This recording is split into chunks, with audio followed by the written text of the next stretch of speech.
Okay, so another fun question, because you may be interested in graduate school and you're hearing us talk about the things that we've learned, but you may not even really understand or know what specific kind of classwork you may be anticipating or what classes may look like or what that education looks like. So it's always a fun question to ask everyone what A was your most favorite class in graduate school, but B, what was your also most impactful class in graduate school because they may not be the same. I like Charlotte. My favorite class was with Professor Olson, and I believe ours was called the History of Intelligence. And we did the same general setup though, where to, we had to read a case study. We assumed one of the characters in the case, and then we had to give a presentation to whichever body. I don't remember. I believe mine was to a news corps of some sort. We had to self-time. We had to leave time for a question and answer at the end and be able to answer those questions on the fly. He did count all of our filler words, and it was, I don't know, it was a rush. I loved it. It was a great class. It was my favorite by far. The most impactful was actually my qualitative research class that I took with Dr. Castillo. And at the time, I don't believe he's there anymore, Dr. Engel. That one really was challenging in the sense that what we were doing, we're breaking down arguments, and we were looking at what the support for different arguments were and the best way to poke holes in some of that, but also the best way to construct our own arguments.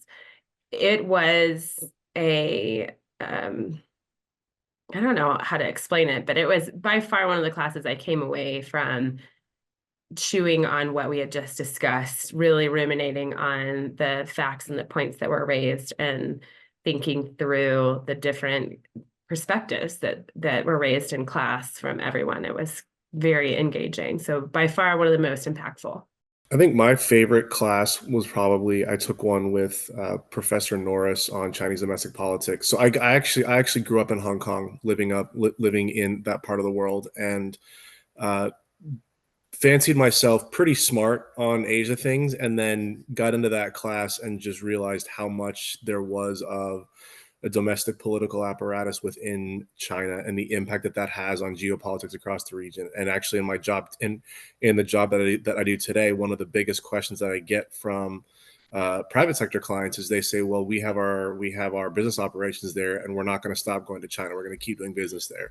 What do I need to know?" And so, being able to have a very constructive conversation with them about, "Hey, look, yes, there are geopolitical tensions, but here's why, as a business person, you either do or don't need to be concerned about that, and kind of what you have to actually think about, and being able to point to indicators within the domestic side there to kind of help them see some of that." And so, just being able to really go so deep on a topic, and that's something you see in grad school, where really, if you've picked the right program, none of the classes should be a chore. I mean, maybe your quant methods, I guess, if you're not kind of a quant person, but none of your class should be a chore because you're doing something where you no longer have, general ed requirements. You are doing stuff that you love and are passionate about.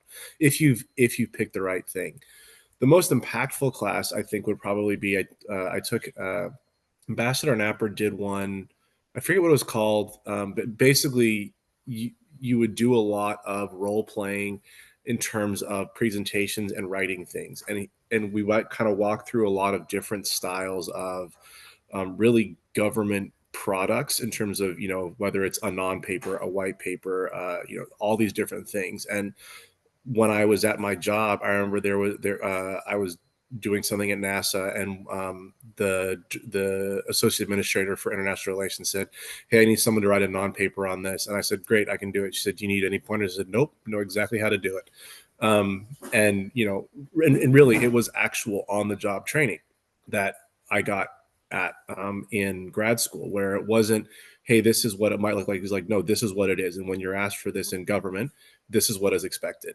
And then as I've transitioned to private sector, people call them different things, but the same principles of writing in terms of how do you present that bottom line up front? How do you make it concise? Nothing longer than a page or two because no one's going to read past that.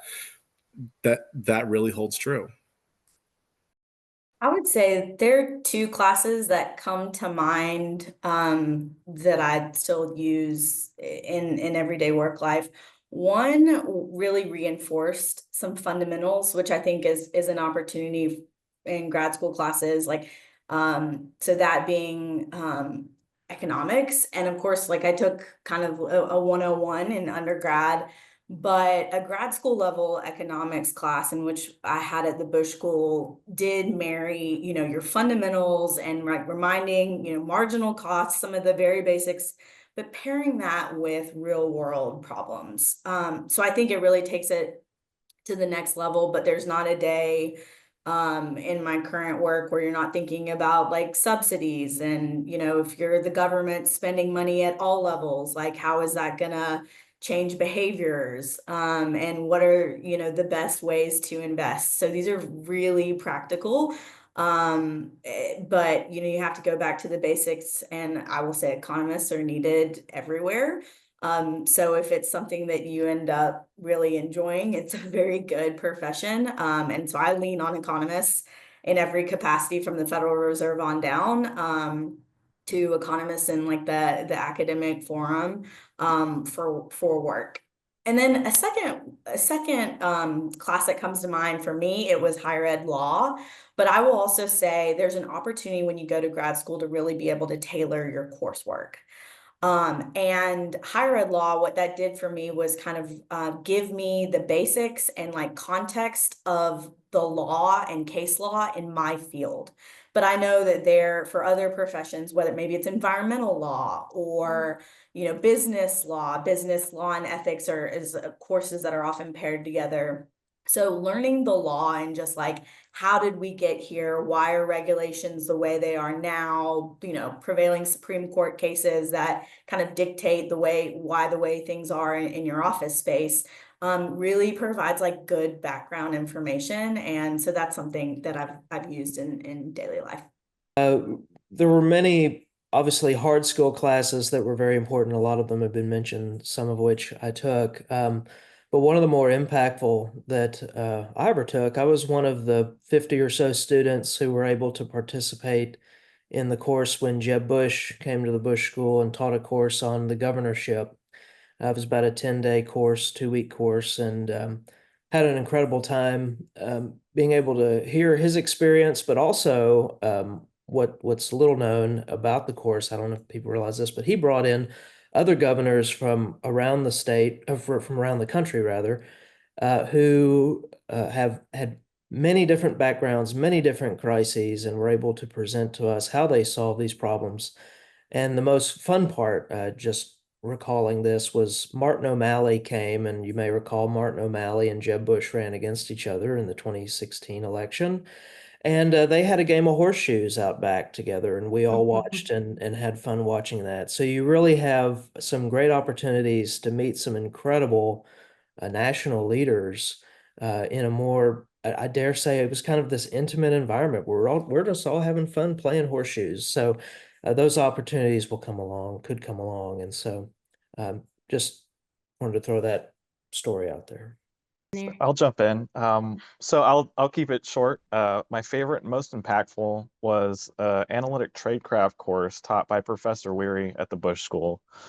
This course opened my eyes because it's a lot of thinking about thinking. How do we think through complex problems? How does critical thinking apply to analysis? And how do we take large sums of information, parse it, and distill it down to digestible, you know, sometimes 1 or 2 liners to kick up to policymakers.